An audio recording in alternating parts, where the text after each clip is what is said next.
तू ज्यादा कभी आगे कभी पीछे इधर इधर आ जाओ इधर इधर दोनों इधर अभी चीजी मेरे को पसंद बैठ शाबाश वेरी गुड इसलिए इन विडंबनाओं को दूर करने के लिए नारी शक्ति को पुनः जागृत होना बहुत जरूरी है। मैं समझती हूँ कि हम लोगों को आगे आना होगा। समाज में जितनी भी कुरीतियां हैं, जितनी भी विडंबनाएं या दिक्कतें आ रही हैं, हमको परेशानियां होती हैं, कई बार हम सोचते हैं कि हम चीज गलत हो रही है, तो इसके लिए हमें शक्ति है, उसको हम पुनः जागृत करें, का सम्मान करें और नई पीढ़ी को उनके यश, उनका जो समर्पण है और उनकी जो शक्तियां हैं, उनके प्रति सम्मान का संदेश हम नई पीढ़ी को भी दें। हम प्राचीन काल की बात अगर देखें तो विदुषी महिलाएं हमारे देश में बहुत जन्म उन्होंने लिया है। अकाला घोषणा गांधी की बात हम पढ़ते हैं, हम सीखते आए हैं बचपन से कि उन लोगों ने इतना अध्ययन किया था कि अपने अध्ययन के बदले उन्होंने ऋषि मुनियों की बराबरी की और समाज में यश कमाया था। माँ भारतेश्वरी, माँ सीता, जो हम सबकी पूजनीय माँ है, हम वाकई में उनके जीवन चरित्र से एक राजकुमारी और एक राजधानी की बहू जब उनके राजतिलक का समय आता है तो उनको सूचना दी जाती है कि उनके पति राम को 14 वर्ष का वनवास दिया जाता है। तो कितनी बड़ी विडंबना की बात है। सीता माता ने कितने धैर्य और कर्तव्य निष्ठा का परिचय किया, वो विचलित नहीं हुई, उन्होंने कोई प्रश्न भी नहीं किया, बस भगवान राम ने स्वीकार किया था कि उन्हें बन जाना है, तो सीता माँ ने अपना कर्तव्य समझ के वो भी बन के लिए तैयार हुई। आप सब लोग जानते हैं पूरी कहानियों को ऐसे आज देखते हैं, रामलीला में हम देखते हैं, कई प्रकार की किताबों में, नाटकों की मंचन में हम देखते हैं। आजकल सब जानते हैं इतना आसान नहीं है। उन्होंने हाथी बस के लड़कों को बहुत सारा,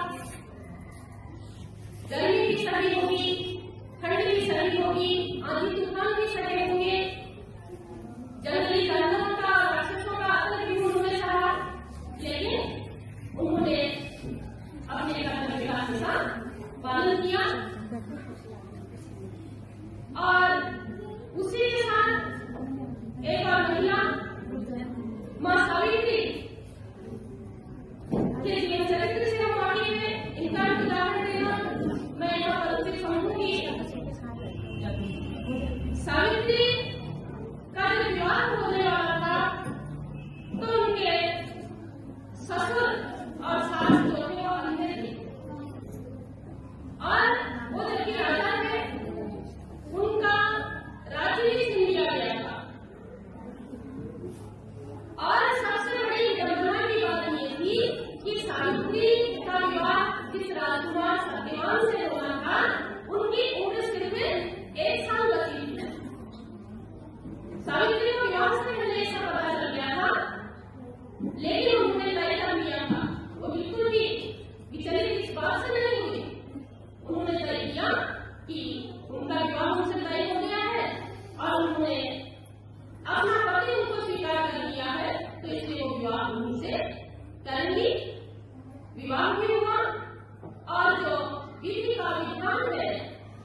उनके अंदर जो सास ससुर थे वो ठीक हो गए, स्वस्थ हो गए।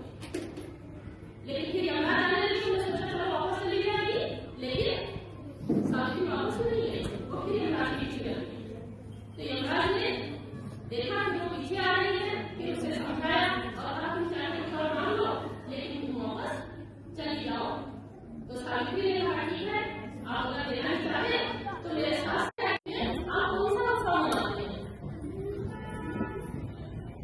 आप उत्सव मनाते हैं करवा चौथ और सावित्री का।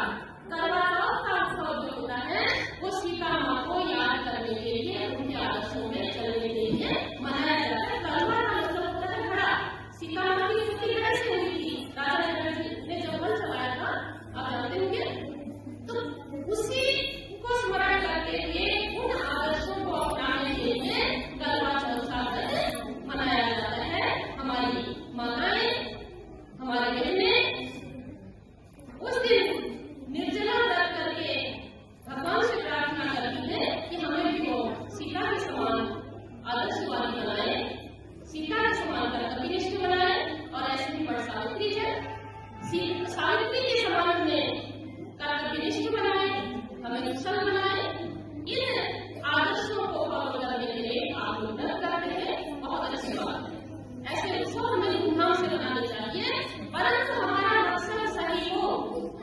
खाली सजने धजने फोटो खींचने और स्टेटस लगाने तक सीमित ना हो। तो ये बहुत अच्छी बात है, हम ऐसे परंपराओं को, अपने प्राचीन आदर्शों को अपनाएं और उनको अपने जीवन में फॉलो करें। तो इसी तरह हर क्षेत्र में महिलाओं ने अपनी कार्यकुशलता का, अपनी एकता का, अपने सारे गुणों का परिचय दिया है। एक वीरांगना लक्ष्मीबाई जो कि बहुत उन्होंने किताबों में भी पढ़ा होगा, किस तरह से उन्होंने शत्रुओं से लड़ा लिया था। जब राजा की मृत्यु हो चुकी थी लड़ाई में, तो रानी ने देखा कि अंग्रेज लोग उनके राज्य को बढ़ाने के लिए आ रहे थे, तो उन्होंने अपने बच्चे को भी कमर में बांध के घोड़े में सवार होकर बहुत वीरता के साथ शत्रुओं से लड़ा लिया था। और उसी युद्ध में अपने राज्य की रक्षा करते करते वीरता की प्राप्त हो गई थी, लेकिन उन्होंने हार नहीं मानी और पन्ना साहिब का बहुत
यानी ज्ञान सच में